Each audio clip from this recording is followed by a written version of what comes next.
Hi friends, welcome to Chennai food. தினந்தோறும் நம்ம குளிக்கக்கூடிய தண்ணில இந்த ஒரே ஒரு பொருளை மட்டும் சேர்த்து குளிச்சா போதுங்க நம்மளுடைய ஸ்கின் நல்ல கலர் வரும்.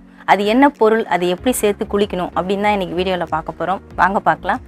நாம தினமும் குளிக்கிறதுக்கு நார்மல் வாட்டர் இல்லனா ஹாட் வாட்டர் யூஸ் பண்ணுவோங்க. நாம யூஸ் பண்ற அந்த தண்ணில ஒரு பொருளை சேர்த்து குளிச்சோம்னா நம்மளுடைய ஸ்கின் நல்ல கலரா இருக்கும். அந்த பொருளோட பெனிஃபிட்ஸ் பாத்தீங்கன்னா நமக்கு ஸ்கின்னுக்கு ஒரு டோனரா அது யூஸ் ஆகுது. நம்ம ஸ்கின்ல வேர்வைனால ஏற்படுற அழுக்குகள் எல்லாத்தையும் நீக்கிட்டு நல்ல ஒரு பிரைட்னஸ் கொடுக்கும். அதனால ஸ்கின்னுக்கு ஒரு நல்ல கலரை அது ஏற்படுத்தி கொடுக்கும். சில பேருக்கு பாத்தீங்கன்னா ஸ்கின் ரொம்பவே ரஃப்பா இருக்கும், நேச்சுரலாவே அவங்களுக்கு ரஃப்பா இருக்கும். அந்த மாதிரி ரஃப்பா இருக்கிற ஸ்கின்னுக்கு நம்ம இந்த பொருளை யூஸ் பண்ணி குளிச்சோம்னா நல்ல ஒரு சாஃப்ட்னஸ் கிடைக்கும். அது என்ன பொருள்னு பாத்தீங்கன்னா நம்ம தினந்தோறும் நம்ம வீட்டுல சாதம் வடிக்கக்கூடிய கஞ்சி தாங்க. அரிசி வேக வைக்கிறதுக்காக நம்ம தண்ணி சேர்த்து வேக விடுவோங்க. அந்த அரிசி சாதமா வெந்ததுக்கு அப்புறமா மீதி இருக்கிற தண்ணியை நம்ம வடிச்சிடுவோம். அதுதான் கஞ்சி தண்ணின்னு சொல்லுவோம். சாதாரணமா இந்த கஞ்சி தண்ணியை நிறைய பேர் வெளியே தாங்க தூக்கி கொட்டுவாங்க. அதை வெளியே கொட்டாம நம்ம குளிக்கிற தண்ணியில சேர்த்து குளிச்சோம்னா நம்மளுடைய ஸ்கின்னுக்கு நல்ல கலர் கொடுக்கும். அதுல நிறைய சத்துக்கள் இருக்குங்க. அந்த சத்துக்கள் வீணாக்காம நம்ம குளிக்கிறதுக்கு யூஸ் பண்ணிக்கலாம். அந்த கஞ்சி தண்ணியை நீங்க வடிச்ச உடனே கொஞ்ச நேரம் ஆற விட்டுடுங்க.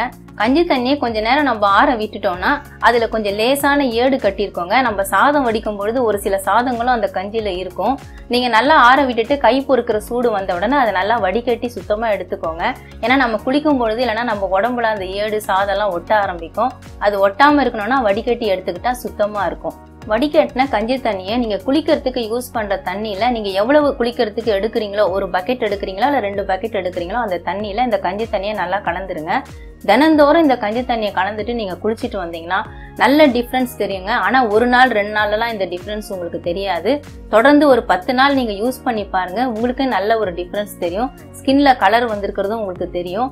தொடர்ந்து நீங்க இதை 1 மாசம் 2 மாசம் யூஸ் பண்ணி பாத்தீங்கன்னா நல்ல கலர், உங்களுக்கு நல்ல டிஃபரன்ஸ் அதுல தெரியும். இந்த கஞ்சி தண்ணியை நம்ம குளிக்கிற தண்ணியில யூஸ் பண்ணி குளிச்சுக்கிட்டு வந்தோம்னா மாநிறமா இருக்கிறவங்களுக்கு கூட நல்ல ஒரு கலர் தெரியுங்க. கொஞ்சம் கருப்பா இருக்கிறவங்க கூட யூஸ் பண்ணி குளிச்சுட்டு வந்தா நல்ல கலர் தெரியும். ஆனா கருப்பா இருக்கிறவங்களுக்கு உடனே நமக்கு கலர் தெரியாதுங்க. 1 மாசம் 2 மாசம் அதை கண்டினியூஸா நீங்க கஞ்சி தண்ணியை யூஸ் பண்ணி குளிச்சுட்டே வந்தீங்கன்னா நல்லா உங்களுக்கு கலர் தெரியும். ஆனா மாநிறமா இருக்கிறவங்களுக்கு ஒரு 10 டேஸ் இல்ல 15 டேஸ்லயே கலர் தெரியறதுக்கான வாய்ப்பு இருக்கு. நீங்க இந்த மெத்தடை 1 நாள் 2 நாள் யூஸ் பண்ணீங்கன்னா உங்களுக்கு அந்த டிஃபரன்ஸ் தெரியாதுங்க. தொடர்ந்து ஒரு மாசம் இல்ல 2 மாசம் நீங்க யூஸ் பண்ணாதான் உங்களுடைய ஸ்கின்ல நல்ல ஒரு டிஃபரன்ஸ் தெரியும். அதனால தொடர்ந்து நீங்க யூஸ் பண்ணிட்டு வாங்க. சிலரோட ஸ்கின் பாத்தீங்கன்னா சீக்கிரமா ரிசல்ட் கிடைக்குங்க. சில பேரோட ஸ்கின் பாத்தீங்கன்னா கொஞ்சம் லேட்டா தான் ரிசல்ட் கிடைக்கும். ஒவ்வொருத்தருடைய ஸ்கின் பாத்தீங்கன்னா ஒரு மாதிரியா இருக்குங்க. நீங்க யூஸ் பண்றதை கண்டிப்பா நிறுத்தாதீங்க. தொடர்ந்து யூஸ் பண்ணி பாருங்க. அப்பதான் நல்ல எஃபெக்டிவா இருக்கும். உங்களுக்கு நல்ல ஒரு ரிசல்ட்டும் கிடைக்கும். கண்டிப்பா ட்ரை பண்ணி பாருங்க. நம்ம தினந்தோறும் வேஸ்ட் பண்ணக்கூடிய சாதம் வடித்த தண்ணியை நம்ம குளிக்கிற தண்ணியில் சேர்த்து குளித்தா நல்ல ஸ்கின் கலர் வரும்னு நீங்கள் வீடியோவில் பார்த்துருப்பீங்க. இந்த வீடியோ உங்களுக்கு யூஸ்ஃபுல்லாக இருந்திருக்கும்னு நினைக்கிறேன். இந்த வீடியோ உங்களுக்கு பிடிச்சிருந்தா லைக் பண்ணுங்கள், ஷேர் பண்ணுங்கள், சப்ஸ்கிரைப் பண்ணுங்கள்.